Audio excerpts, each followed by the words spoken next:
So I'm Darlene Hansen, and welcome to Communication Access Connect for January, presented by Disability Voices United.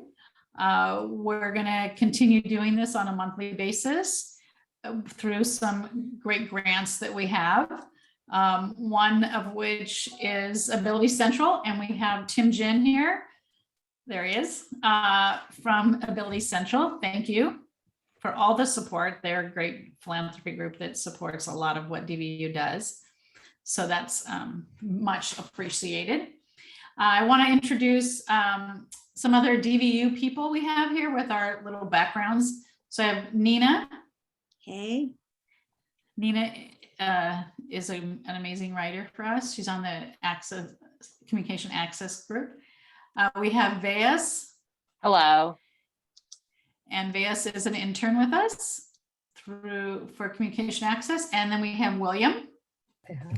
William. William's over here in the green DVU. And we have Ed in the background. She's doing all our technical stuff. And then we have Lorna and Jose are doing our translation. Thank you, thank you, thank you. Okay, so let's get started. What we wanted to do today was just kind of find out a little, find out from you all, it's 2022 now, what are some action plan ideas? And we wanted to open this up to a conversation, like we all have upcoming IEPs, or we have upcoming IPPs, or we have upcoming employment meetings, or upcoming Department of Rehab meetings. What are we thinking about, and what are you needing support-wise to inspire you, I guess, in terms of access to communication? So what's going on in the near future, this next 3-4 months for everybody that we need to talk about? And you can put it in the chat or raise your hand, and then we'll call on you and you can unmute yourself and you can speak out loud, either way.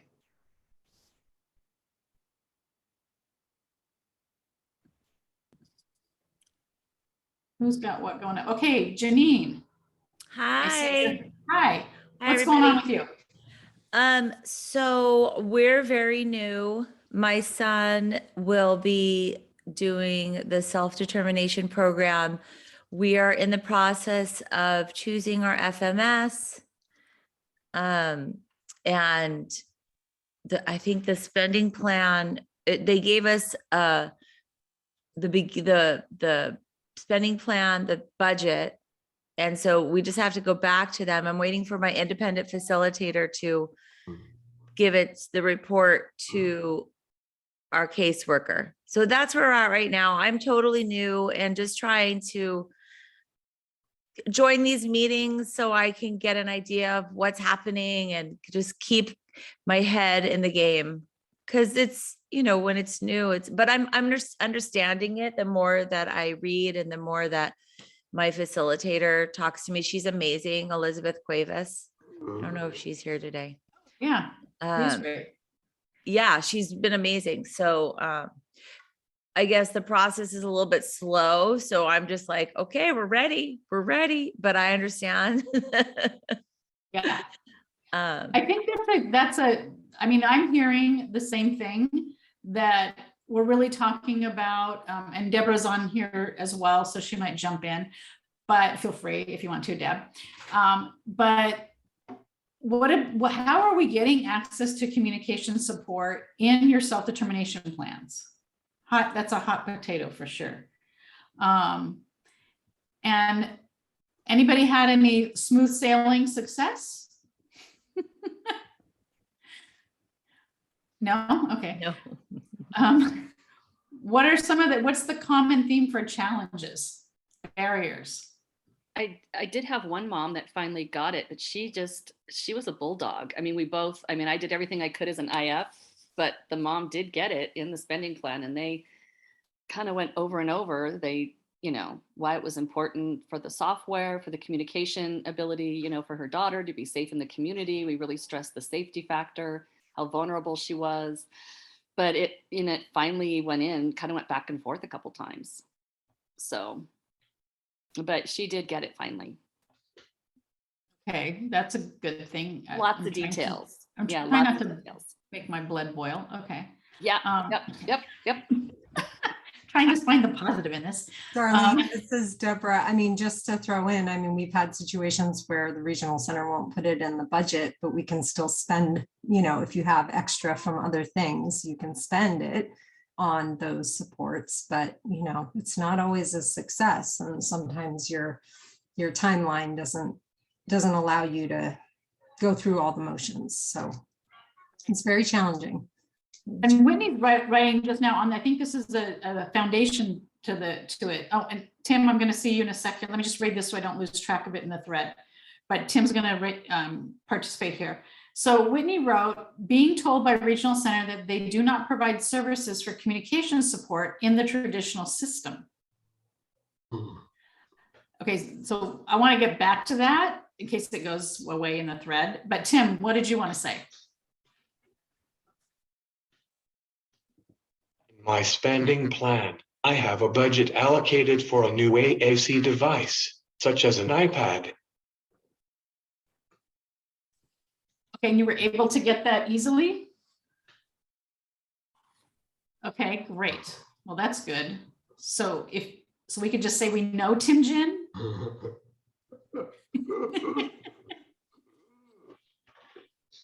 So Tim, for example, this is a good example. I've had people who've been told that use AAC and that have been using it for 10, 15 years, that they need to have a reevaluation to find out if they need an updated iPad. I mean, they might be using the second version of it. And we're kind of looking at that like, how would he not need a new system?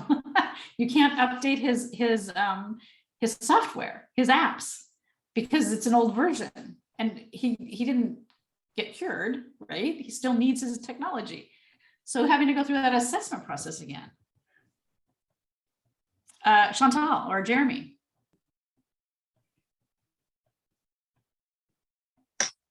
Yes, so we're very lucky to have Deborah of the Guidelight Group helping us, but it's amazing because we did not have communication supports provided at all, despite the fact that one of the reasons why Dream is in supported living and not in a group home is because no group home could guarantee that their staff would be trained to communicate with Jeremy using his method of communication. So it was a violation of his rights. This is what we were told by the regional center. Yet now that he's still in supported living, but he's in self-determination, we're being told there he doesn't need the supports, or they can't provide the support. So we've managed to cut it out of the budget in a different way, to carve it out of the budget in a different way. So Like that's Deborah said, yeah. but you know, it's primary. If you don't have communication, it's like you have nothing else. I know I'm singing to the choir here, but that's it. No, but that's what we want to problem solve, right? We want to Right. like think about what do we need to do? Like Kathy's writing in here that like voice options, we've been, that's been an awesome program that so many of you guys have been able to use, but now they're backlogged.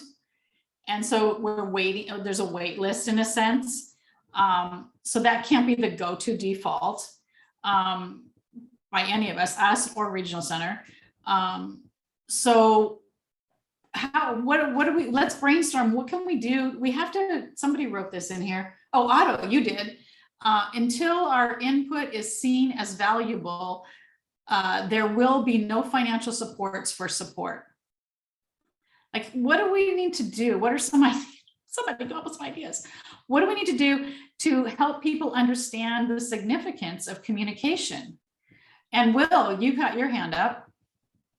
Yeah, I was just going to say, one of the things that we've done for a couple of folks is really talk about, if you want people to be integrated in the community, they have to be able to communicate with everybody, not just those who understands what they're using or what device or whatever that is.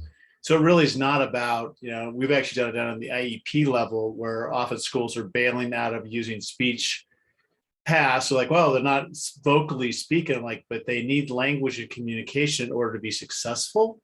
To really pull that stuff forward. And so I think that's really one of trying to figure out, how do you sort of shift the conversation more into, to get to that level playing field, people need to be able to communicate and understand for everybody. So it's really about community integration. If you want folks to be integrated in the community, it's a spending plan item that's there.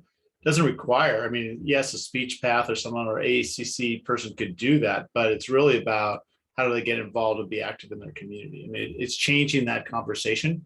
And that's really where technology, I think, can do a lot for us. We have to really get it to DDS to really upgrade that technology can be used to support people to lead more successful independent lives. I mean, Tim's a great example of, you know, how technology is really pushing that along, and it can happen for almost everybody. Yes, definitely. Thank you. Yeah, I think maybe that's where we need to have a conversation with DDS. Maybe that's where we specifically on communication. I know I'm again preaching to the choir, like you said, Chantal, but it shouldn't be that we have to justify why people need communication. Like, you shouldn't need communication only for safety and health. That just really kind of crazy talk to me. Right. Right? It should be something, it's such a fundamental, it's so basic, you know, Yeah. I mean, it's as basic as oxygen. So breathing, you know, is usually not Yeah. contested. So Yeah. but I do know, as Deborah was saying, a lot of times, you know, it's a toss up between how much are you going to fight this to get, especially if you're, you know, starting out in self-determination. Do you want to just get past it and then be able to carve out a way to, you know, have some ability to spend money on it on your own? There's certainly it's completely allowed as something to spend money on, but in terms of being something that you build the budget with, I do think, and I know sometimes we have this conversation about how communication first kind of approaches a lot of these things. I think in dealing with the regional center and in and schools, starting out with the stance that this is not even this isn't even up for discussion. It's so basic. Like, here's my specifics, but why is this even up for discussion? Especially when you've already had your initial assessments, you clearly need communication support. And if there's some updated assessment needed, that could be done. We've started to have discussions with DRC about how we can approach that and say, your person-centered plan is a form of assessment, that sort of thing, that's a way to have the most updated information. But I think we have to keep pushing the point of it's such a fundamental requirement. This is not a luxury item. Yeah. And Tim, go for it, Tim. That really doesn't make any sense, because how often we update our cell phones? Maybe every year? A new iPad should be included for your AAC device, if you choose to use one, because over time, all of our devices get slow and dies. The community, such as regional centers, thinks devices as a tool, not our individual voices. That's right. Do you think do you think we're selling ourselves short by advocating for it as a tool? Do you think we should advocate stronger than that? Like, it's just like Mina's saying, a basic foundational right, like oxygen is not a tool, right? Okay. And Deborah? Well, one idea that I've talked about with colleagues too is like filing more 4731 complaints and framing it, like Nina was saying, as a fundamental right and in a violation of that right. And even if you are, you need to proceed into self-determination, I mean, you can always come back and revisit that for the individual budgets. So, if folks are interested in kind of using that strategy, that could be something to talk more about, that we could have some language prepared or notifications so that we're kind of aware of who is filing these, because I think that's the hard thing about 4731 complaints. If it's for one client, then it's not necessarily that everybody else is going to know anything about it. You have to share that information. So anyway, just an idea. Yeah. And Judy? Hi, everybody. I think that the issue runs very deep, certainly within regional centers. And what we see is that the traditional system does not often pay for people to, number one, have devices to communicate, to pay for that in the traditional system. But then even more profound, because a device is not as expensive as staff. And so it's even more problematic that they don't provide supports for communication partners. And so what happens is that for people going into the self-determination program, your budgets may be artificially small because you haven't been able to get something as critical as a communication partner funded in the traditional system. And so to be able to add that funding to your budget so you can purchase it in the self-determination program. And so I saw some people saying, oh, we call it a community integrator, we call it a social skills person. So we're having to lie about this. We're having to use other kinds of terminology for something that people have a fundamental right to have, right? It would be like saying, well, they're already doing it. It would be like saying a deaf person doesn't have a right to an ASL interpreter, which, by the way, has been problematic in the DDS system because they haven't had the right to an interpreter, by the way. And that this is why Disability Rights California sued DDS for millions and millions of dollars to say that you haven't been assisting deaf and blind clients of the regional centers. But so communication in all of its forms, whether you type to communicate, whether you're deaf, whether you're blind, communication in its entirety has been very problematic and not addressed. So I really do think this is a larger issue. It's not just about the self-determination program. It's the fact that schools, regional centers, DOR have not fundamentally understood the right to communication. And maybe it's some legislation we need to put in. Maybe it's we need to approach it in a legislative way to make sure that it is in there. It is a service code.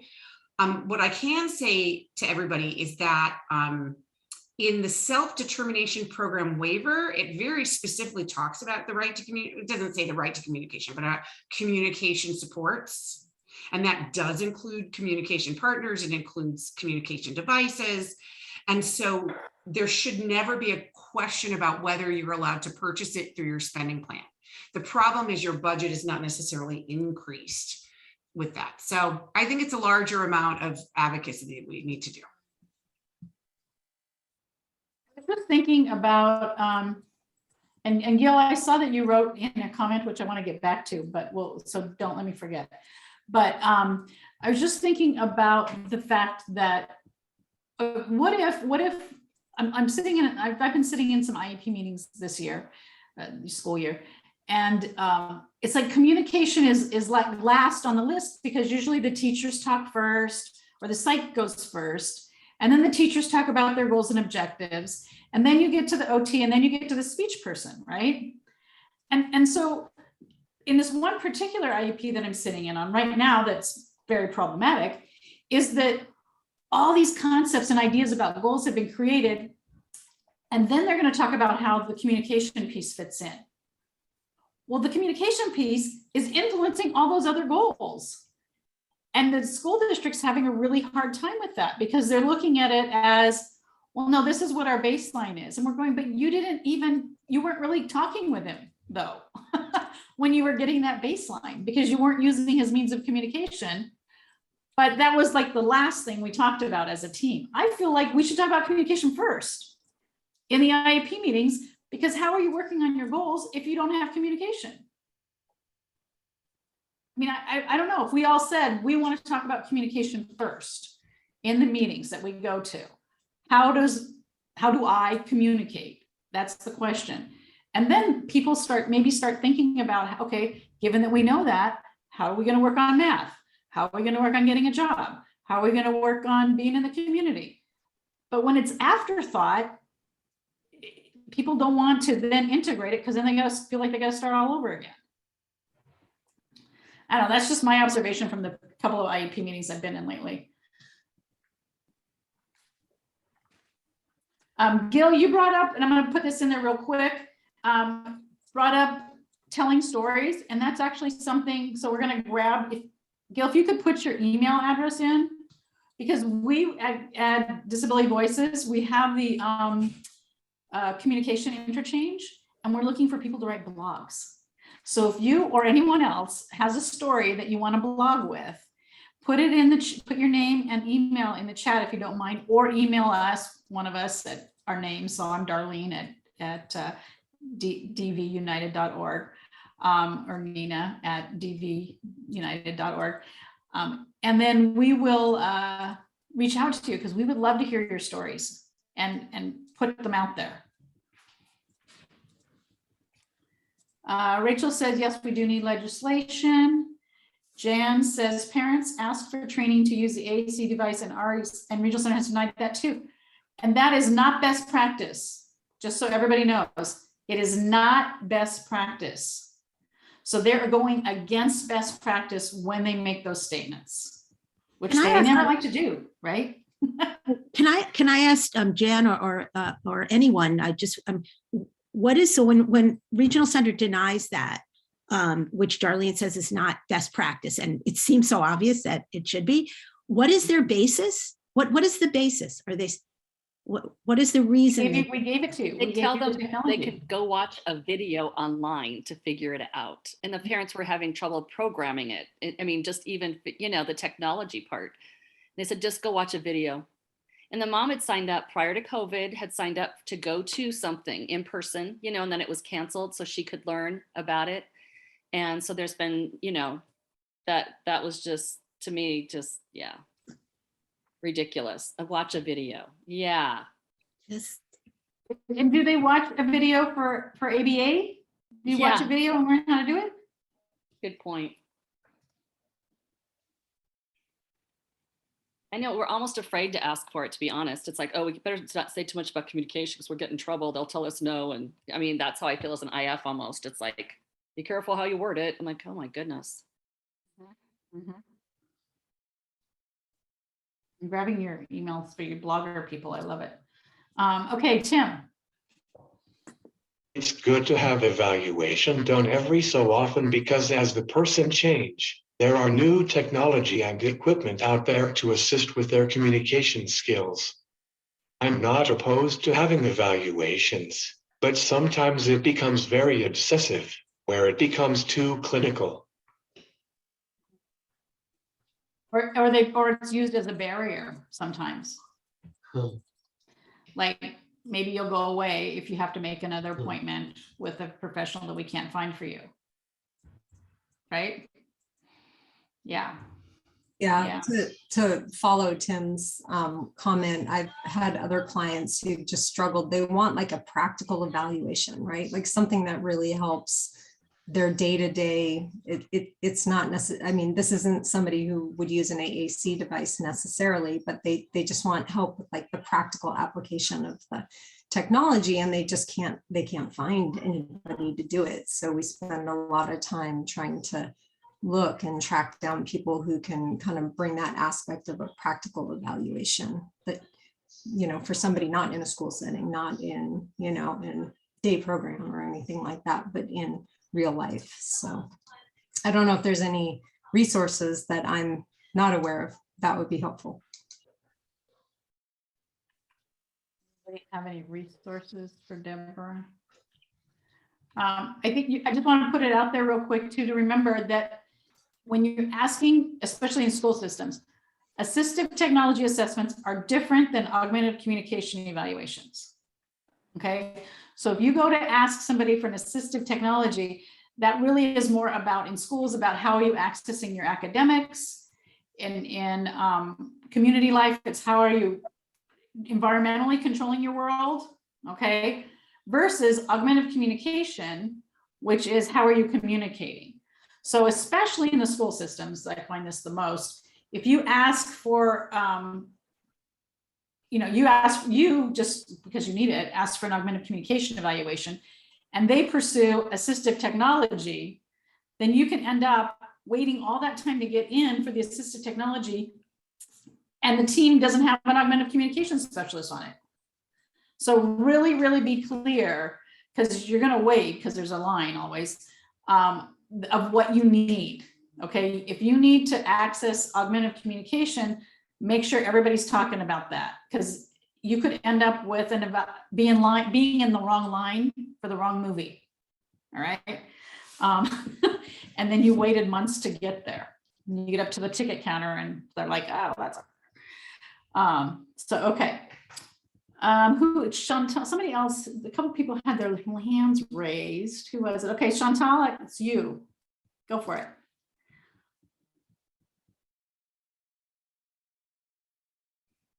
Oops, you're muted or something, Chantal. So Jeremy's 33 and he's a professional artist, so he's not in an academic setting, but he needs staff that are trained. But I'm the one that's always been doing the training, because back in the old day, there wasn't people except for Darlene around doing training. Now there are more people doing training, but now, it's sort of like the idea. So what happens if I die tomorrow and there's nobody on the team that can do training? I mean, I've trained people who could provide training, but that's like so diluted. We need people like Darlene, the real professionals. And so it really puts a big, it's a big problem for us thinking about the future, because you can make all the plans that you want, but if they're relying on the parents to actually do the training of a communication partner, and Jeremy's always had a ton of communication partners around him because I wanted him to be able to communicate with others, but it doesn't help any if I'm not getting any support for, if Jeremy's not getting any support for training, because what happens if I'm not here tomorrow? So it's really a big problem. It's not just about the technology, it's about the training for the communication partners. So it's like another issue in the realm of communication. Getting more people involved. Okay, I see what you wrote, Kathy. I'm going to go to Gail, and then I'm going to go to Kathy's right up here. Go for it, Gail. I'm very impressed. Pardon me. My son is 58 years old. So he was in the first group who got into Regional Center. I asked for 5 straight years for speech therapy. It never, ever, ever happened. When he was, I want to say 30 years old, I got a phone call from them. They told me that I don't remember the name, not important, is coming over in the next 2 hours to evaluate Jeff. I said, well, can we schedule it any other time? I mean, we had a lot of house stuff going. No, it's either now or never. I said, okay, have him come over.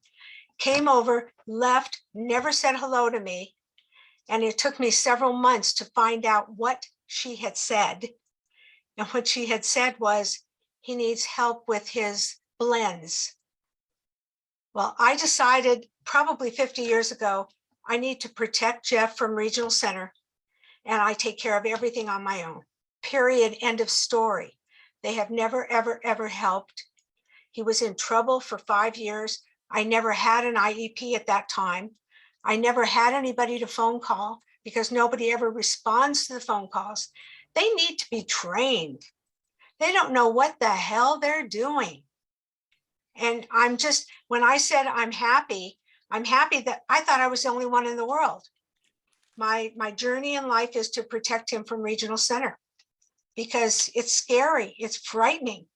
I learned when he was 50 years old about IHSS. Never heard of it before. A friend told me. They don't do anything. They do pay for his day programs. Thank you. That's it. And it's pathetic. It really is. They need Regional to Center are you know. in? Pardon me? Which regional center are you in? North Valley. Like I said, it's really a bad, if that's the only person or the only place I have to rely on, I'm SOL. But so far he's done well. I did not get into the self-determination because it's everything about Regional Center scares me. Everything. Before an IEP, I would go around. I had a list. I had a book of all the day's programs that were around. And I went and I looked at every one of them. Then I went to the IEP and he or they, whatever, would say, oh, we're sending him to A. I said, no, I don't like A. I want him to go to C. Oh, but they have no openings. Well, they told me they do. I mean, it's been my whole life. And I've never had other people in there with me.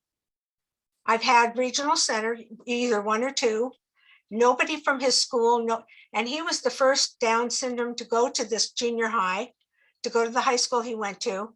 I mean, he's done more than most, but regional center is a joke.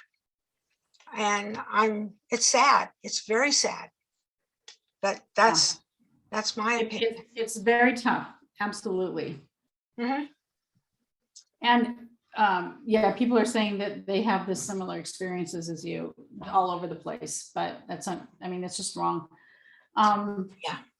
Kathy, you had brought up, and this brings a point, that the timelines, especially now with all of our waiting for COVID and people backlogged and lists, and you get an authorization and then you don't have a service provider available, and then the authorization expires while you're in line. And then it's on you to get a new authorization, right? I mean, how is that helpful? Whether it be an insurance company or a regional center or school district or whatever, whoever is doing this, I think it has to be, whenever we do write up something, we probably have to include that, even though it seems logical that you would stay in line with the same authorization, but obviously it's not. So we probably need to make sure we include that in the in anything we advocate for, right? That if you're in line, you're still kind of like when you call in and then you push 9 so that you can get a call back, you're still in line, right? And they'll call you back. Okay, let's say, I see what you wrote, William, but someone in Spanish wrote something. Lorna, can you translate that? Or Jose?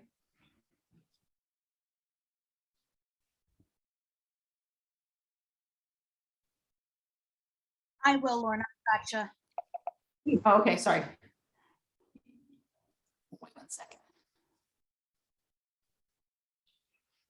Should be in your Zoom messages right now, Lorna.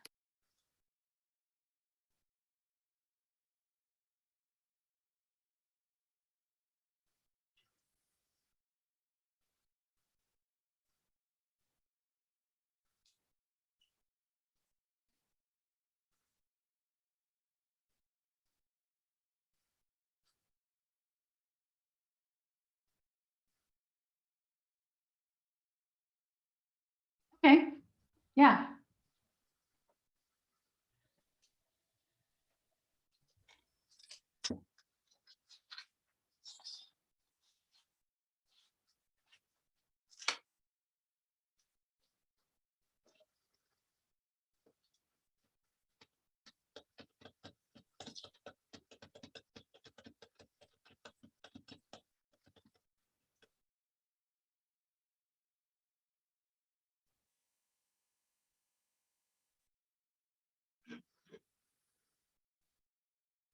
Sí, buenas tardes. ¿Puedo hablar ahora? Sí, yo soy Miriam, sí, yo hice la pregunta. Sí, lo que les quiero comentar es que, como dicen las personas, es muy difícil poder saber cuáles son los servicios a los que nuestros hijos pueden adquirir o a los que los servicios necesitan, porque no hay información en nuestro centro regional. Ni siquiera en el calendario hay información donde tú te puedes meter a ver dónde están los talleres. Todo está, para mí como hispana, todo está en inglés. Pueden entrar ahorita al calendario y no hay nada en español. Es muy terrible porque al último pasa el tiempo, como dijo la señora, ya su hijo tiene tantos años y nunca hubo un servicio adecuado para su hijo. ¿Por qué? Porque no se nos dio la información, no se nos dio el apoyo para adquirir estos servicios. Entonces, pasa el tiempo y nadie te da información. Yo he visto a varias personas en el centro regional, en cualquier lugar, y nadie me ha podido dar información de tan solo un link de un taller.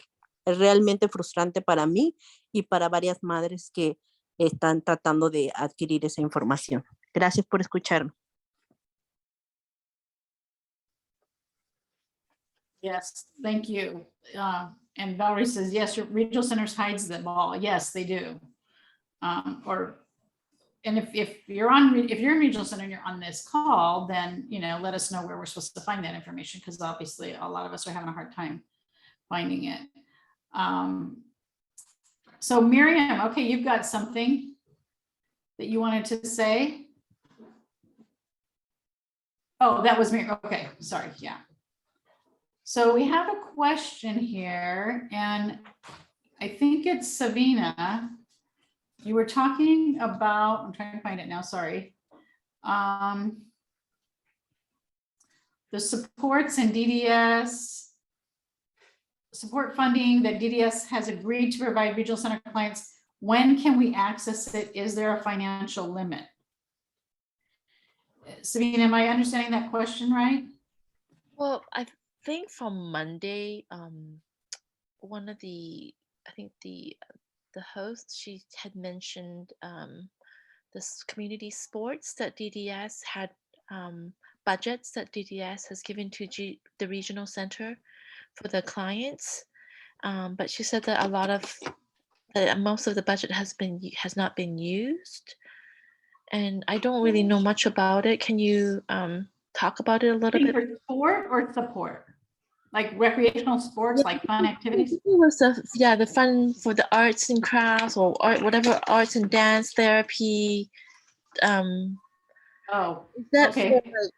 Is that for like the 3 to 17, or is it just from the 18 and up, or? It's for all ages. There's a line item. So this is back in 2000, before the big recession in 2008, 2009, you could get, regional center could provide funding for social and recreational activities and camping, camps, that sort of thing. There was legislation passed in 2009 that prevented any funding for that. So this, in 2021, the ability to fund that was restored to the regional centers.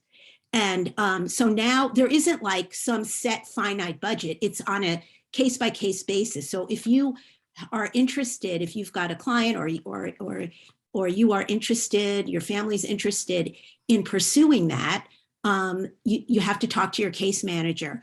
Since this restoration is new, there's a DDS directive on it. And all regional centers at the end of December were supposed to come up with an outreach plan to let the regional center clients know about the restoration and what's their plan for making it available. They also need to change their older policies, which had prohibited it, except under very extraordinary circumstances. So this is all it's old, but now it's all new again.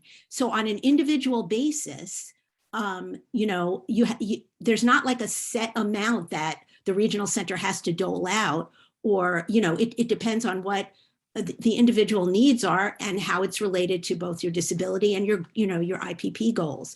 So I think that, you have to contact the service coordinator, your case manager, and, there's the directives. I'll try, Ed can probably, throw these into the chat, or I will do that. And, remind them that this is there. They all, someone at each regional center definitely knows about it, but I think it's very varied in how they are implementing it. But so it is available, and there's a line item about education, certain educational supports like extra tutoring that is up to age 17. But for social and recreational activities, there's not an age limit on it.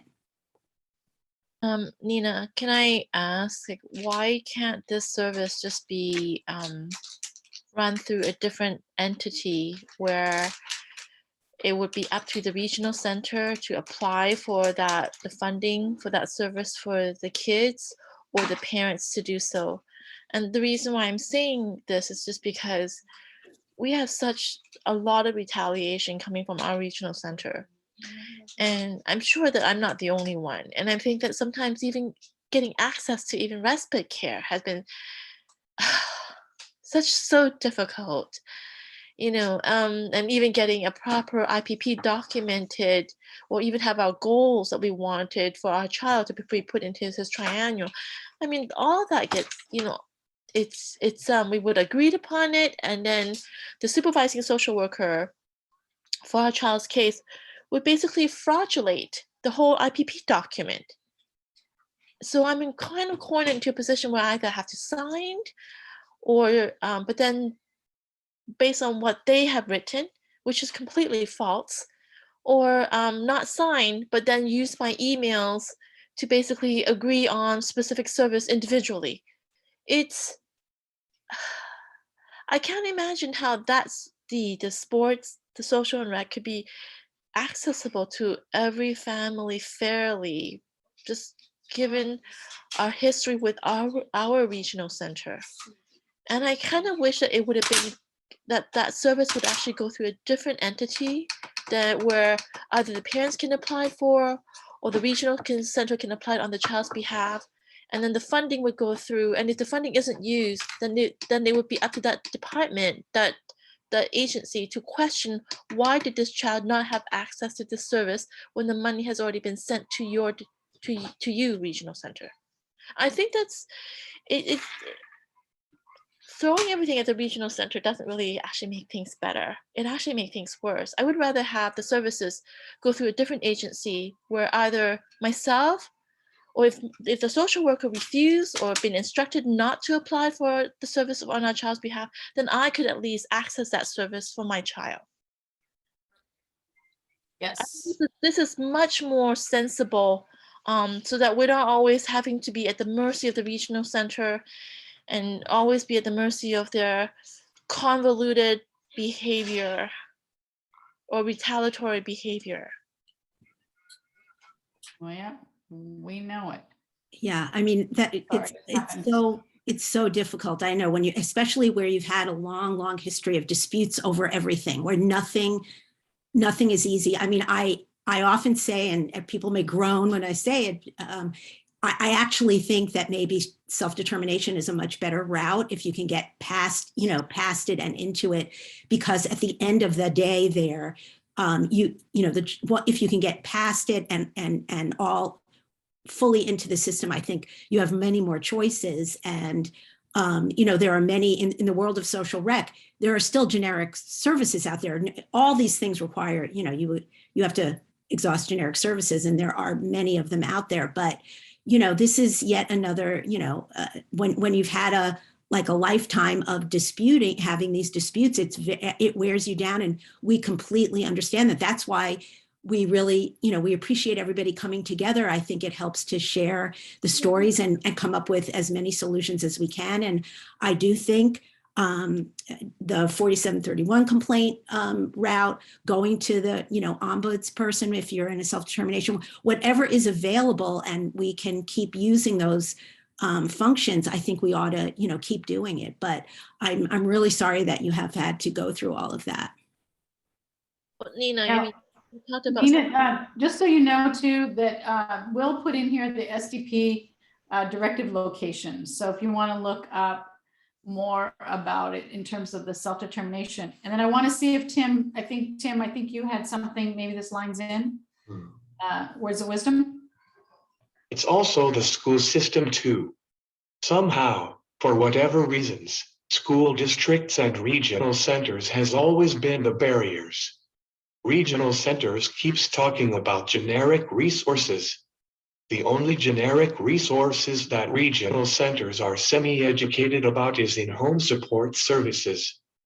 They don't know much about parents' training and information centers, which can help many families get through the IAP meetings. And most parents' training and information centers offer some kind of training on assistive technology, such as different AAC devices from different vendors. Yeah. And, you're making me think about that, Tim, that like Chantal mentioned, if all the focus on future planning is on parent training, but yet parents are trying to think ahead as to when I'm not here, how effective is that? Like if there was no parent, then they're not going to ever do training. Like where are they going with this, right? So I get the whole idea of parent training. We want you to be able to support your person in their home and stuff. But really, logically speaking, you guys as parents are trying to create a scenario that's sustainable, knowing that you're not sustainable because we're not always here for the whole time.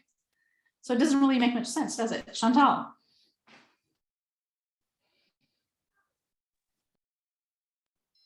Yes, I'm just bringing this up because this is true for everybody, though it's a personal example, is that my brother died very unexpectedly at the age 67, in part due to COVID. I don't expect to be dying at 67. I'm 65, but who the hell is going to be doing the training? I've got everything else covered as much as I can, like, you know, like you do if you plan, but you can't plan who's going to be your communication partners and who's going to be training them when you're gone. I mean, we have lots of people around that can support Jeremy who are like no longer his support staff, for example, but there's new staff coming on.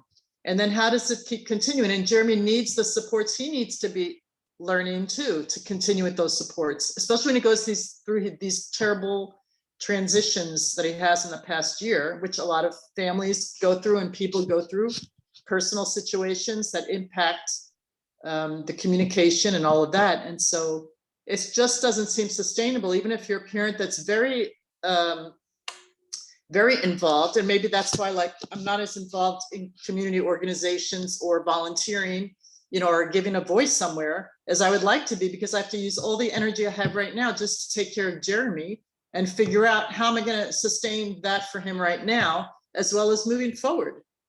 So this is a concern that all parents have.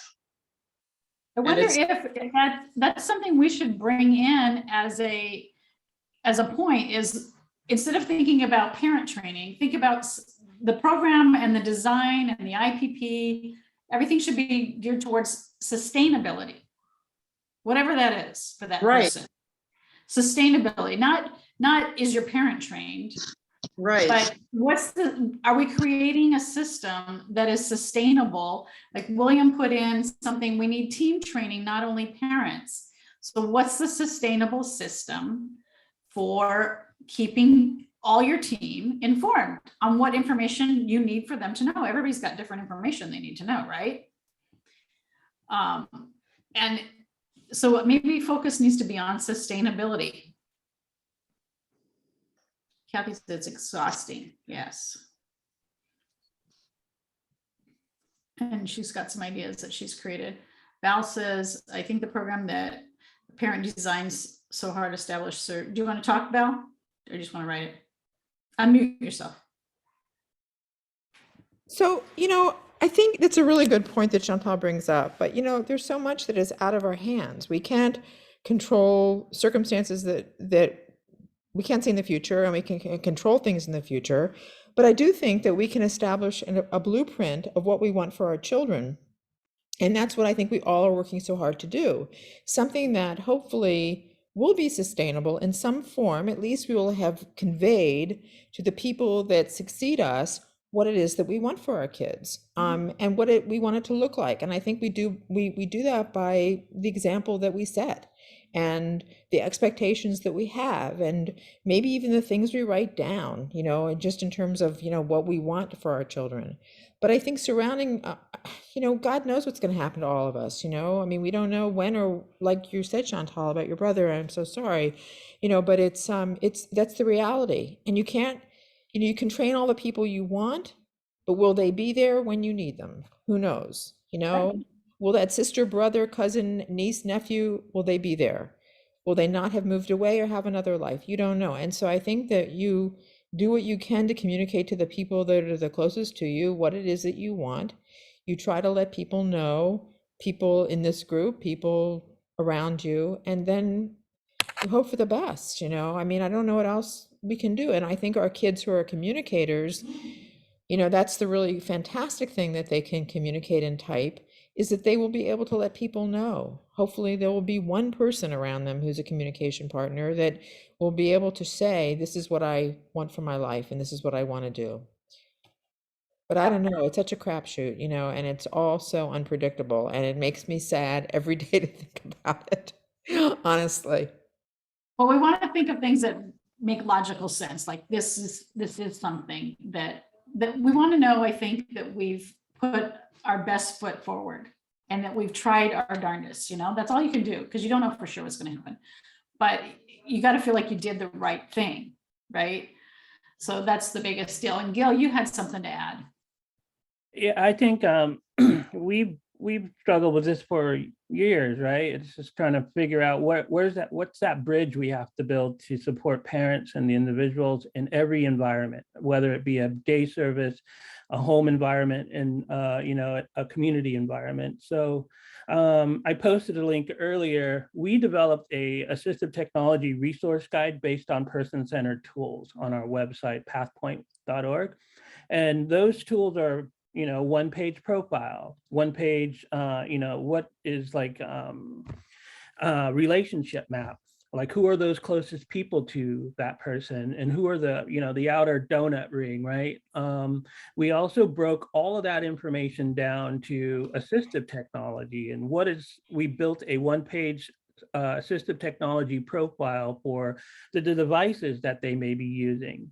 And all of this kind of leads to setting up the person's environment and life for anybody new coming into that environment. So they could just read this snapshot of who Gil is, and he loves technology. He uses this, he uses that, how best to support Gil.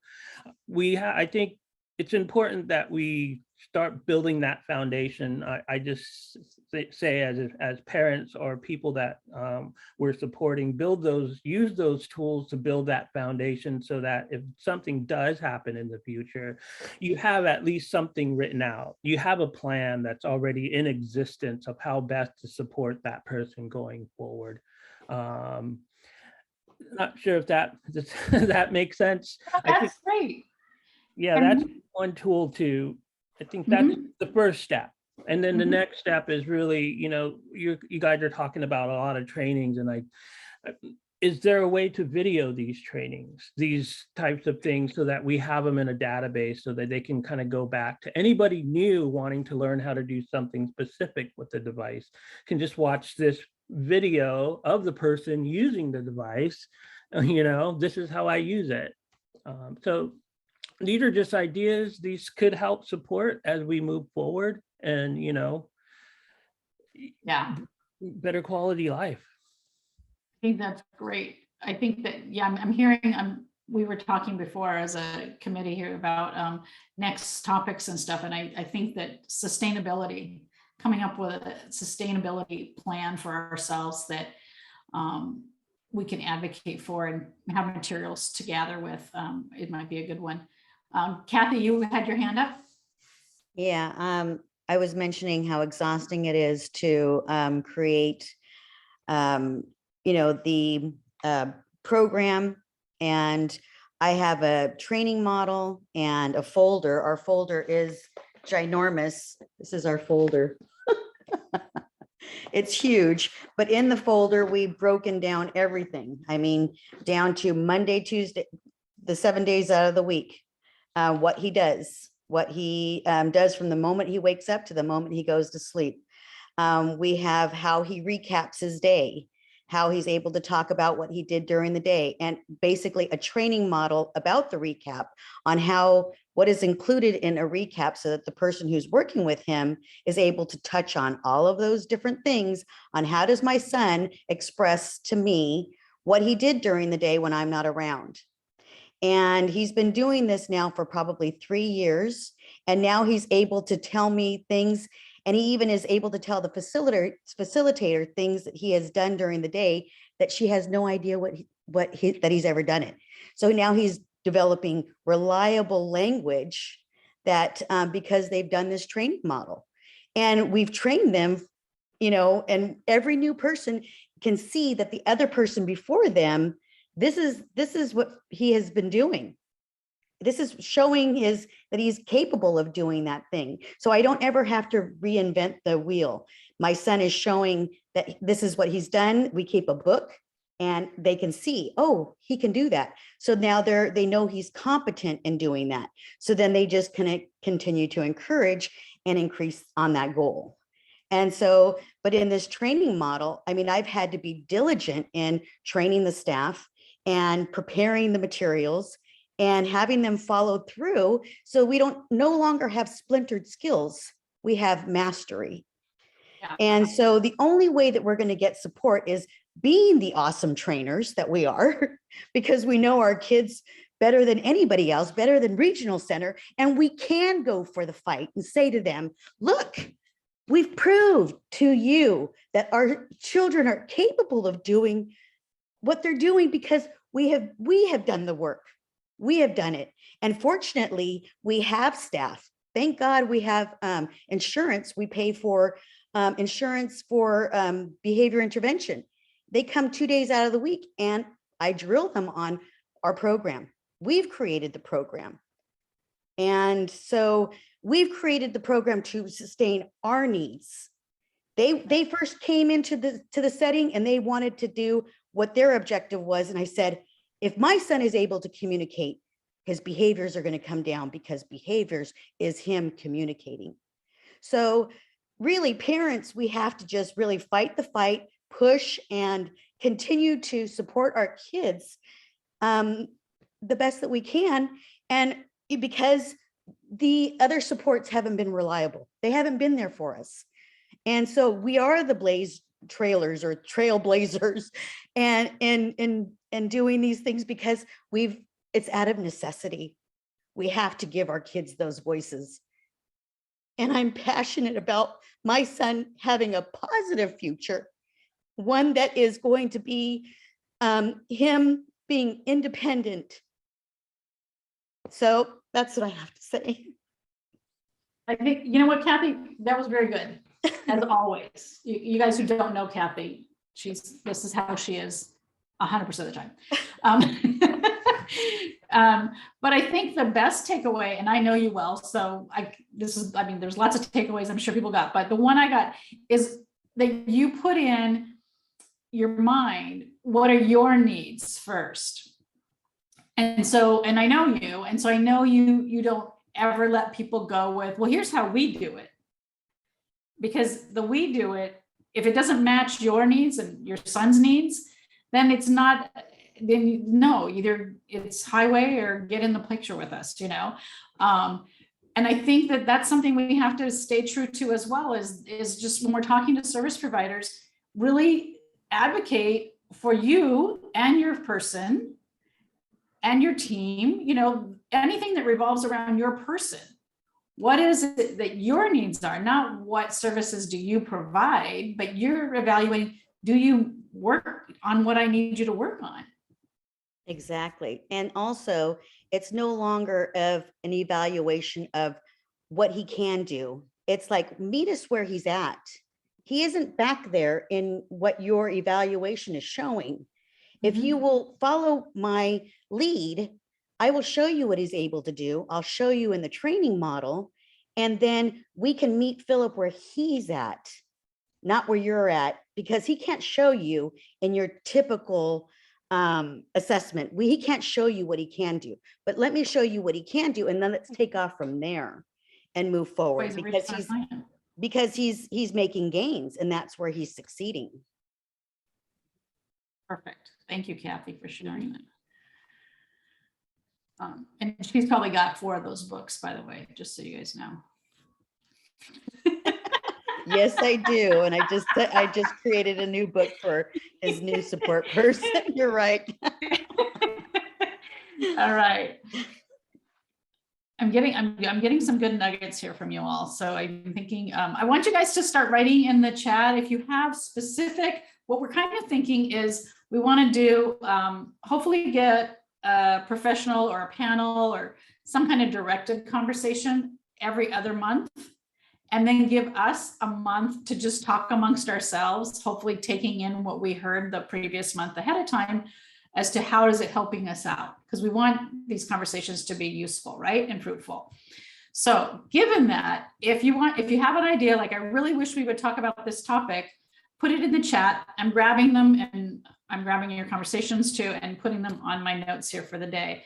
So please feel free to do that. Things we were thinking of, like maybe going to college, socializing with your AAC.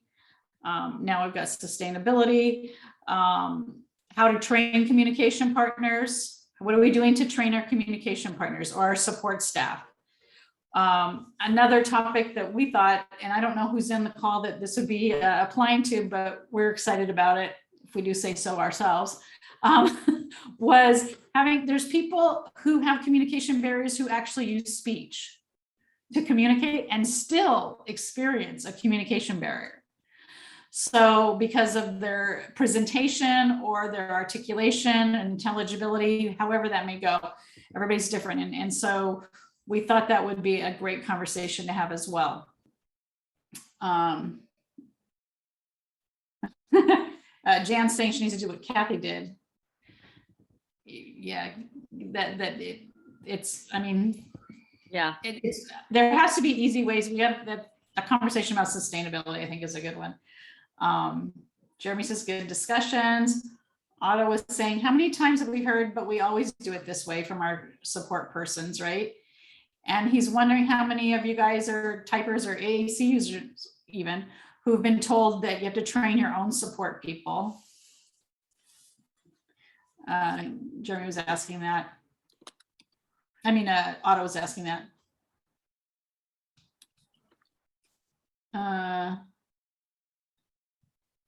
Great topics for this year. Okay, yeah. So if you have something in particular, let me know. Okay, anybody gonna do anything in the next 2 weeks that's gonna revolve around accessing communication? What do you have coming up?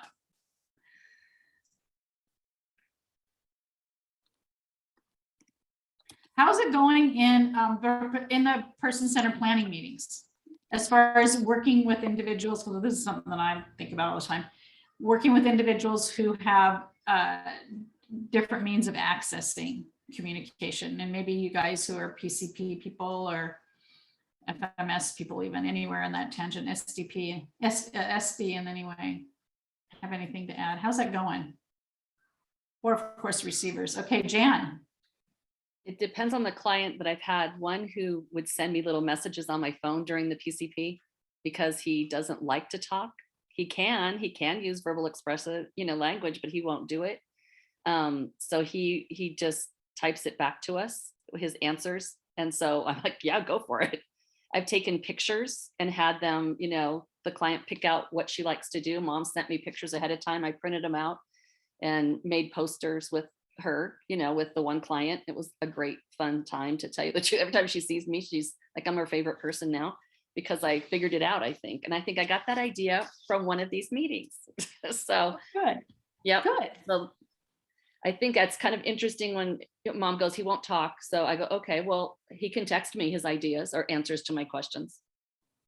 So all of you guys who are AAC users, talk to Jan and anybody else who wants to listen about the idea that you won't talk or that you can't talk in a meeting. How's that go for you? Because I think that'd be great input for people to hear of what that's like for you guys as communicators.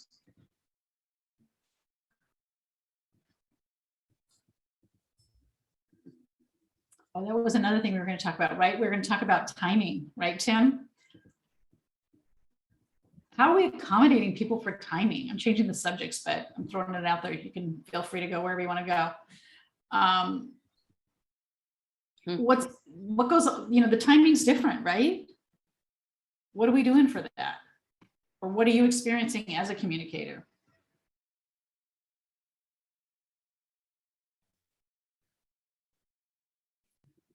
Kathy's got a great goal in there. That's nice. That's actually my goal too this year for me. I'm terrible about cards. I have the same goal as Philip.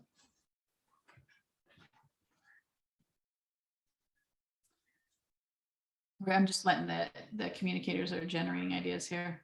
Otto says, haha, nothing about us without us. I always schedule extra time for doctors and dentist appointments.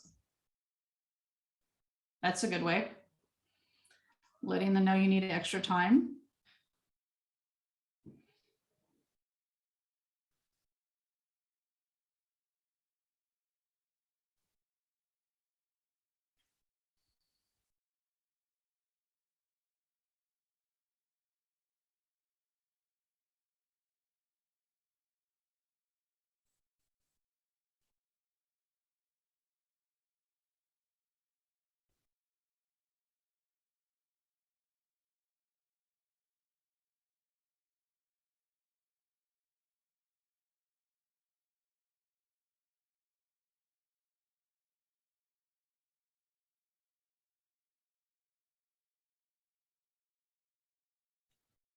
Okay, go for it. For me, the hardest part of using a device is getting people's attention that I want to be a part of the conversation. So what do you do about that?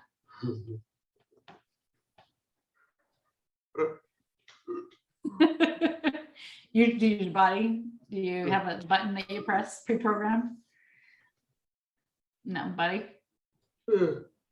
Yeah. Yeah. If you have autism, they tell you that they're going to write a goal for that.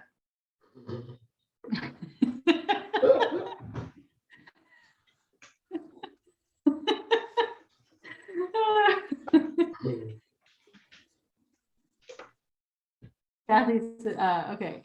Otto says, same with my IEPs. It's hard to deny me things to my face. Right. Participate. Definitely. Jeremy says, frankly, for my PCP, I did a lot of planning for input meetings. Planning, okay? Our independent facilitators frankly gave me lots of time to prepare. So planning and time to prepare. Truly preparing ahead of time what I want to say to doctors and dentists helps. Hard in public sometimes to get people to wait. Yes. I think William's generating something too. A lot of you guys are off camera, so I don't know if anybody else is generating any ideas.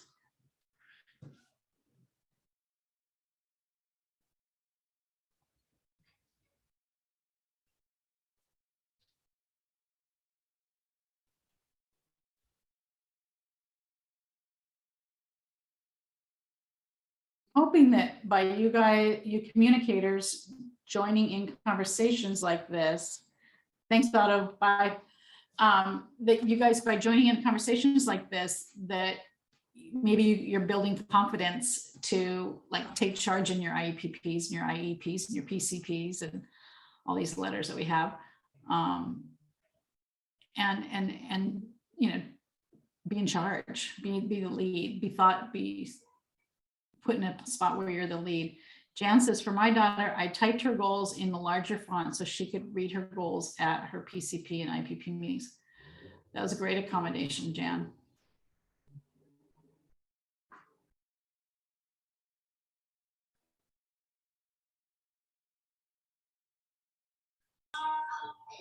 Darlene, this is Deborah. I don't know if you mind my jumping in real quick while we're waiting, but I mean, like one technique I've used is to kind of like you pick a concept or a theme or something that you know the goal is there somewhere, but you need to figure out the goal, but you know the idea that you want to think about. And so you kind of do a lot of pre-planning with the person to figure out what that looks like. And then you invite the people they want there to get their input. And then it's a short like truncated PCP where it's like, this person wants input on this goal and this hour is just going to be spent brainstorming. So we invited you all here to give all the input that you can think of, and the person can respond yes, no, cut that off, let's move on. Tell me more about that. But it's very clear at the beginning that then the person will take all that input and develop their goal from it. And so it's like everybody feels like they had a purpose for being there. And if somebody doesn't want to talk as much and they really just want to listen to this like circle, of amazing people they've been invited, that's kind of one way to, to make use of that time. So that's one idea. Kind of put in chapters in a sense, like there's units on general thoughts. Did I get that right, Deb?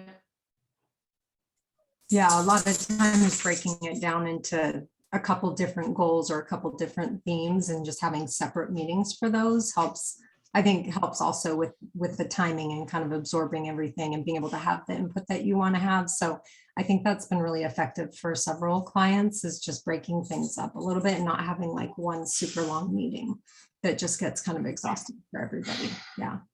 Yeah. William wrote, the giving us time and opportunity to communicate should be obvious. the fact that it's not has motivated me to keep telling them, try again.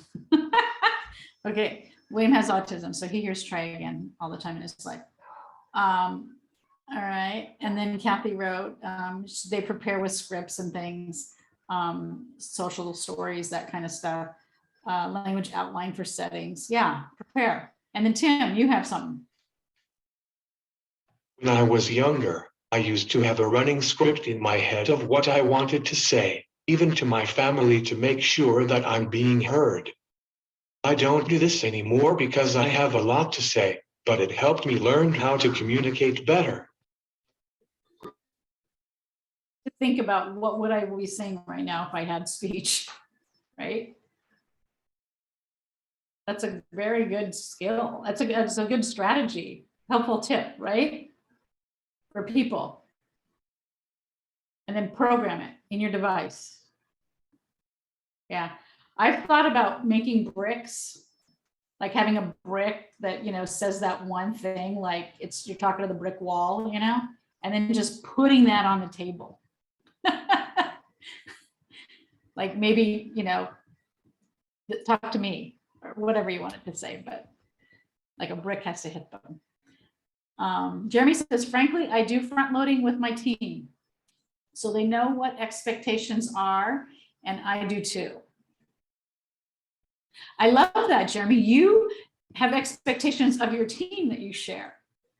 So often we're talking about you needing to know the expectations of us as support persons, right? I love that you're talking about in terms of, I have expectations of you. That's awesome. Yeah, Tommy was saying she liked your idea, Tim. Expectations, frankly, of what the plan is. Yeah. So many new messages here. I love it.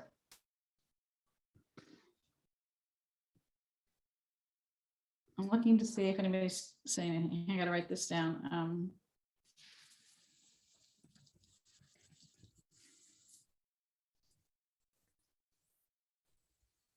As I say, talk amongst yourselves. I'm writing things down. Okay, good. All right. Anything else? Okay, well, I'm going to say then that we're going to meet next month on February 15th, I believe is the date. I'm going to double check it before I sign you off. Yes, February 15th. Okay, will be the day of our next session. We'll let you know what it is. Feel free to share this appointment time with our calendar time with anybody you know. Okay, we want to get more and more people involved, and we want to start working towards getting things to change and empowering each of us, right? To be different, to be that change. Ryan says hi to everyone. And okay, so anyways, so sign on for next month when we put that announcement out. Share with your friends that we meet. And next month we're going to look at having a speaker of one of these areas come in and give us some new information. If people think that's okay. Do you guys like when we give you new information? Is that a good thing? I think we all can learn, right? Okay. And then we'll do the following week. We'll do, here's what we think about that. Or the following month. Here's what we think about that. Somebody had something? No. Okay, great. All right, you all. Thank you so much for joining us. Thank you, Tim and Ability Central. Thank you, Nina and William and Ed and Vas and all of you guys who participated so greatly. Let's go make change. Yeah, thank you, everybody. And if you've got ideas, keep in touch and keep those blogs coming in. Don't forget about Yes, I took down some names here. We'll be reaching out to you. Thank you so much. It's so great to talk with everybody.